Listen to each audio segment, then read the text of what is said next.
Selamat pagi dokter dan teman-teman. Saya Afifa. Di sini saya akan membahas tentang amnesia pasca trauma.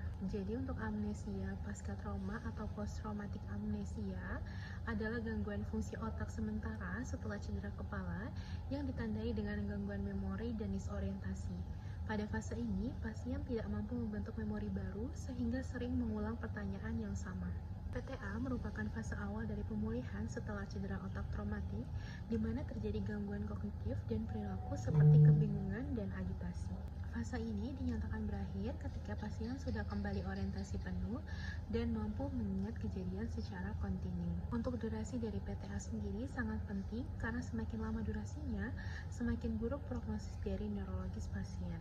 Selanjutnya, untuk etiologi dari PTA sendiri, penyebab utamanya adalah karena adanya cedera otak traumatik, baik akibat trauma tumpul seperti kecelakaan lalu lintas maupun trauma dari penetrasi. PTA biasanya terjadi pada cedera sedang hingga berat dan terutama pada pasien yang keluar dari fase koma. Secara patofisiologi, terjadi kerusakan otak seperti diffuse axonal injury yang menyebabkan gangguan konektivitas antara neuron. Selain itu, struktur penting seperti hipokampus yang berperan dalam memori juga dapat mengalami kerusakan atau atrofi. Hal inilah yang menjelaskan kenapa pasien tidak bisa membentuk memori baru. Selanjutnya untuk anamnesis, dan pada pasien terdapat keluhan utama adalah tidak dapat mengingat kejadian setelah trauma yang disebut dengan atrograde amnesia, dan selain itu dapat ditemukan retrograde amnesia yaitu hilangnya ingatan sebelum dari trauma, dan pasien sering tampak bingung, tidak mengenali tempat atau orang di sekitarnya, dan dapat bertanya berulang kali. Dan pasien sering tampak bingung, tidak mengenali tempat atau orang di sekitarnya, dan dapat bertanya berulang kali. Dan riwayat trauma kepala seperti kecelakaan atau jatuh menjadi kunci utama dalam menegakkan diagnosis. Selanjutnya, pada pemeriksaan fisik ditemukan disorientasi terhadap waktu, tempat, dan juga orang, dan perilaku pasien dapat berubah menjadi agitasi, impulsif, bahkan agresif. Terjadi juga gangguan perhatian dan konsentrasi, dan penilaian kesadaran dilakukan dengan menggunakan GCS atau Glasgow Coma Scale. Pada pasien PTA sering tampak seperti delirium, tapi penyebabnya adalah cedera otak.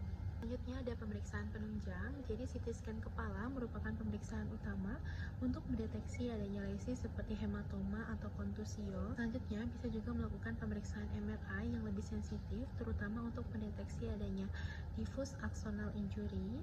Dan bisa juga untuk menilai dari PTA secara objektif dilakukan skala seperti GOAT atau Westmead PTA Scale.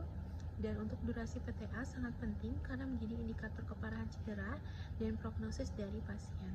Selanjutnya untuk kriteria dari diagnosisnya sendiri, untuk diagnosis dari PTA ditegaskan berdasarkan adanya gangguan memori kontinu setelah adanya trauma kepala. Gejala utamanya adalah disorientasi, gangguan memori, dan juga kebingungan.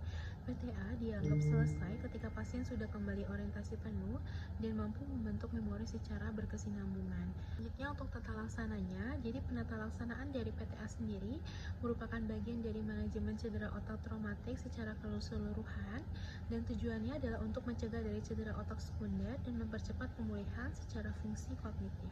Pendekatan awalnya selalu mengikuti dari prinsip ABC yaitu airway, breathing, dan circulation. Yang kita obati bukan hanya PTA-nya saja, tapi penyebabnya juga diobati. Selanjutnya untuk tata laksana dari non-bedah atau konservatif, yang pertama adalah stabilisasi awal. Jadi stabilisasi dari jalan nafasnya untuk mencegah dari adanya hipoksia yang bisa memperburuk dari cedera otak. Lalu ventilasi dan oksigenasi harus dijaga optimal agar perfusi otak tetap adekuat. Lalu diberikan juga resusitasi cairan dilakukan untuk menjaga dari tekanan darah dan cerebral perfusion pressure. Dan juga dari manajemen lingkungan yang tenang dan minim stimulus sangat penting untuk mengurangi dari agitasi pasien, dan pasien perlu diberikan orientasi ulang secara berkala, misalnya menyebutkan waktu, tempat, dan kondisi dari pasien. Pengawasannya ketat diperlukan juga karena pasien bisa impulsif dan berisiko untuk mencederai dari diri sendiri. Lalu selanjutnya ada rehabilitasi. Jadi rehabilitasi kognitif merupakan bagian penting dalam pemulihan dari PTA.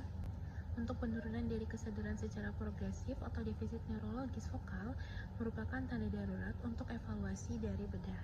Selanjutnya ada jenis dari tindakan bedah. Yang pertama ada craniotomy evakuasi hematoma. Jadi craniotomy dilakukan untuk mengeluarkan hematom epidural atau subdural yang menyebabkan kompresi dari otak.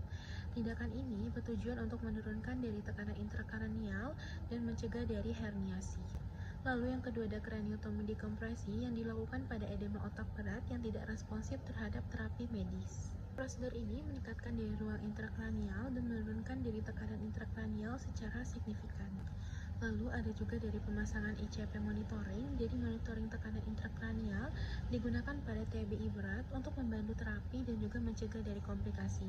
Dan untuk nilai ICP yang tinggi berkolerasi dengan prognosis yang buruk sehingga perlu dikontrol agresif.